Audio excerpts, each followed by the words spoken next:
Assalamualaikum warahmatullahi wabarakatuh. Waalaikumsalam. Jadi saya Muhammad Hilal Hamdi dan serta teman-teman sekalian ingin menanyakan beberapa pertanyaan pada termasuk tokoh yang menginspirasi juga, terus Tokoh inspirasi wanita 100 wanita. tentang strategi bisnis UMKM di Silo Labs. Baik, buat pertanyaannya untuk yang pertama, bisa nggak sih Mbak diceritakan bagaimana mulai terbentuknya bisnis ini? Lalu apa yang menjadi latar belakang bisnis ini terbentuk?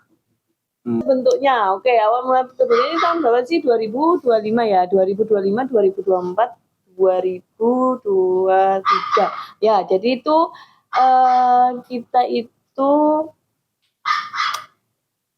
awalnya itu memang kami berdua, saya sama Mas Martin sebagai suami ya, dia itu memang dari tahun 2018 sudah bikin coffee shop, ya kan? Dari tahun 2018 kita itu sudah bikin coffee shop di depan sini nih, yang kalau kalian tahu ada lahan kosong di depan sini nih, kan masuk tadinya kan di situ. Nah, tapi karena sewanya habis, terus kami memutuskan untuk pindah ke sini. Jadi yang awalnya itu kami melihat peluang sih, ya kan? Kalau kita bikin bisnis itu pasti karena ada peluang, ya kan? Karena ada peluang di situ tahun 2018. Ini panjang nih, kalau misalnya kita ngomongin silo, nanti akan berbeda lagi ya, karena itu nanti akan jadi satu kesatuan sama ini sih sebetulnya. Jadi aku akan cerita dulu tentang bisnis kopinya dulu ya. Tahun 2018 itu banyak anak muda sekarang yang suka nongkrong di coffee shop karena internet itu kan sudah masuk Indonesia dengan masif. Terus banyak yang suka ngerjain di coffee shop. Terus tahun 2018 akhirnya aku memutuskan untuk berhenti bekerja dan membuka coffee shop. Ya kan? Yang awalnya yang paling emang bisnismen banget tuh sebenarnya Mas Martin. Dia tuh dari kuliah udah bikin kedai kopi gitu tapi yang pakai saset gitu ya. Terus tahun 2018 dia ngajak aku untuk bikin bisnis. Terus aku bilang kalau mau bikin bisnis aku maunya yang naik kelas ya kan. Aku nggak mau nih nyeduhin pakai kopi yang saset terus seduhin lagi kayak gitu kan.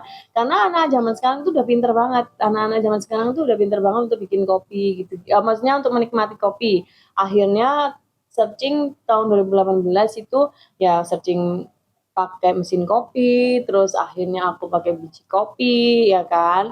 Nah, terus terbentuklah Kene Coffee nih ya. Terbentuklah Kene Coffee nih. Terus bikin coffee shop, terus sudah berjalan selama 7 tahun di depan. Nah, terus waktu itu kan dihantam sama COVID, dihantam dan lain-lain, terus akhirnya ada penurunan. Namanya bisnis itu pasti nggak mungkin naik terus ya kan, pasti akan ada turunnya, naik lagi, turun, naik lagi begitu. Nah, bagaimana analisis SWOT dari bisnis ini? SWOT SWOT ya? Ya, strength, weakness, opportunity, and threat.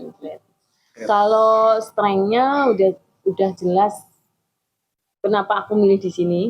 Pertama, kalian bisa melihat di sekitaran kita itu adalah banyak sekali kampus, banyak sekali hotel, ya kan.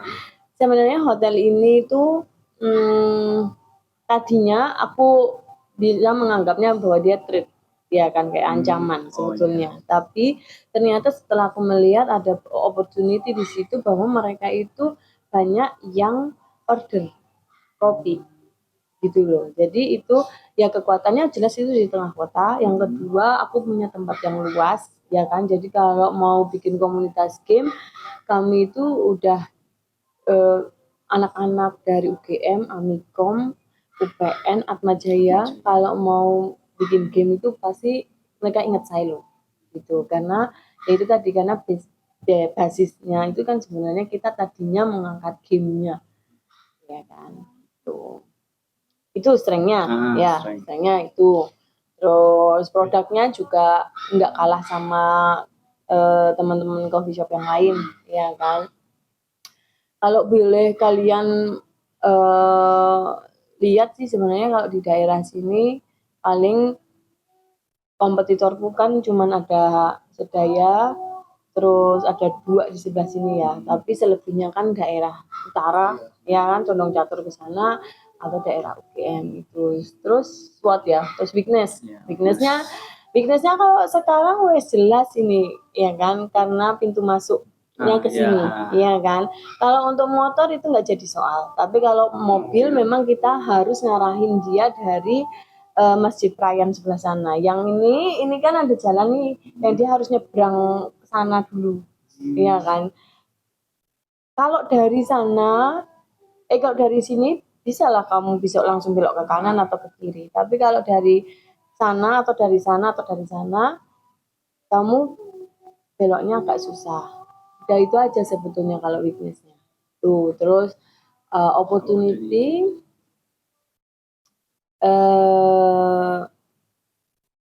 ya itu jelas apa namanya kita kan bahasanya mahasiswa, ya kan. Itu adalah pasar yang besar buat kita, ya kan. Dan harganya kan juga nggak terlalu mahal, ya kan. Itu sih. Terus ancamannya sebetulnya apa ya? Nggak so far sih nggak ada ya. So far itu kita ancaman dari luar ataupun dari dalam itu paling gini sih, lebih ke arah SDM, iya kan, lebih ke arah SDM yang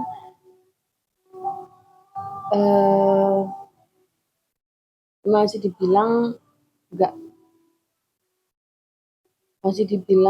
masih banyak yang pergi datang itu aja.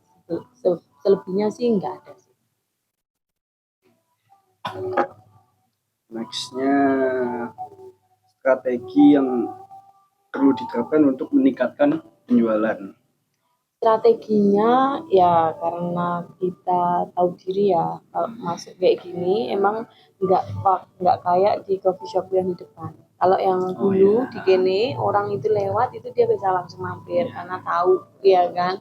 Naik mobil pun juga udah di kene aja, nanti aku tunggu di sini, ya janjian orang bisa langsung belok.